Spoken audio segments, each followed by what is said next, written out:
It's a twisted up human being Oh. made out of metal. Oh.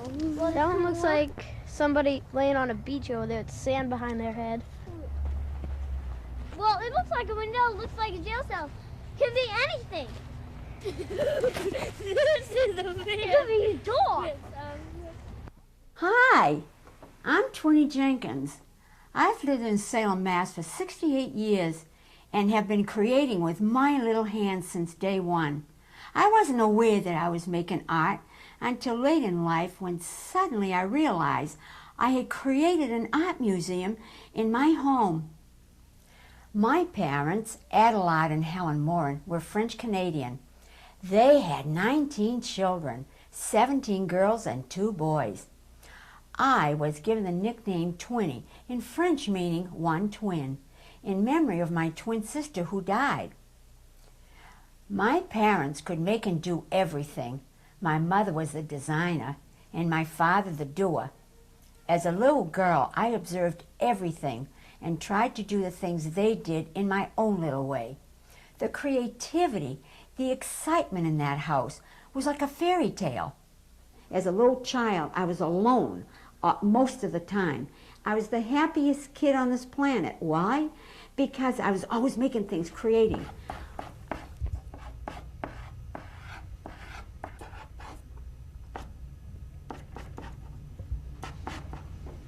At a very early age, I was told by a priest that I had a hollow head. I was also reminded of this even in school. But that's all right. I came out with flying colors. I guess partly because I never took anything seriously and tended to giggle a lot. I haven't changed. I cry also. After high school, I worked on an early computer at the First National Bank of Boston. I loved it. I lived for that job. Till in 1947, I decided it was time to get married. I loved marriage. I was a model wife, a TV wife, a lover, and a mother. I made an art of everything that marriage entails, from dusting in a velvet skirt or making 3 desserts for my husband. Everything from soup to sex.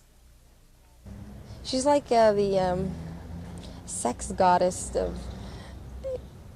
of the artistic world. She was like the love woman. Everybody would come to her with, you know, their thoughts about sex and everything, and you could talk to her very easily because she just blurted out in a second what she thought. It's so important for 2 people, no matter relationship, marriage, who love each other, love to love each other, because that's what my friend intended, to keep this love and peace all around. True. It wasn't until I was 50 years old that Sister Raymond, an artist nun, made me aware of my talents. I thought everyone was creative. She advised me to take a drawing course and said, draw, draw, draw. When I made this mural, I had in mind that serenity would be my theme. So one day, Twinny said, come on down to my house. And I went, and she had a studio. And the studio was down the cellar, and she had a table, and she had her canvas, and she had her brushes, and the painting that was there was almost finished. And her brushes were there, and they were watercolor brushes. And I looked at her, and I picked up the brush, and I said, Twinny, are you painting in oils with a watercolor brush? Well, she says, I don't know, I'm just painting. My first drawing in 1973 was an awareness of magic on paper. I decided to teach myself to paint and made a little studio environment down cellar, away from everyone. After all my work was done, I go downstairs and paint till all hours. I never got tired. Another time, I was invited for a cup of coffee to her house, a cup of tea. And I went into her house. She had murals. She had a mural in her kitchen. I said, Twinny, did you paint that mural? Why, she says, yes. I said, Twinny, you have great talent, extraordinary talent in art. I said, Twinny, You don't have to go to a professor and learn art through, taking lessons and all that. I said, Twinny, you have it in you. You're just bringing out from what you have naturally, God-given talents that you have. You don't need lessons. Sometimes when you take lessons, you lose your originality of your idea, of your, So I said, don't take any lessons, but keep on working. So she kept on working and kept on working. The creative process for me is not only the artwork, it is the feeling, the inner self coming out. There are times when I am painting or sculpting, I feel I am in a void. I follow my intuition and I find myself.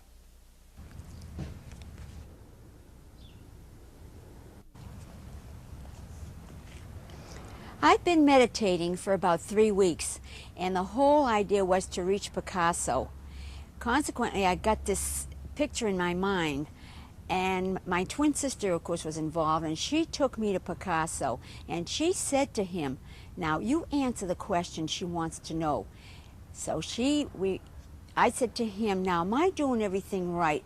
Because I want to be a great artist. He didn't say a word, and all he did was nod his head. And I was thrilled over that. So I started a painting, and this is what I did. My friend is God. I feel real close to him because he's given me this great talent of creativity. And I feel he's a creator. He is the creation. And I feel a chosen one. And I feel he's in me, making me do all these wonderful things. That, yeah, my purpose, to bring an awareness to people about art, which deals with the creation. I have a job to do, and I love it. All right, I love creating. I feel that I'm so happy that I was chosen, and I thank my friend every day. And to those people who are asked, and to what do you contribute? Your longevity, whatever the heck you say that word, and your capacity of doing this work. And they'll say, well, I run every morning for so many miles, and I eat the right foods, and I go to sleep at the right time. And I say, no, that's not the way it goes at all. No way. The answer to that is, it's my friend is controlling this whole thing, and like that, he can wipe it out. I can lose this like that if he wants. So it's not my Wheaties, and it's not my sex. It's my friend that allows me, that's given me this wonderful honor to do. That's it, and that's genuine.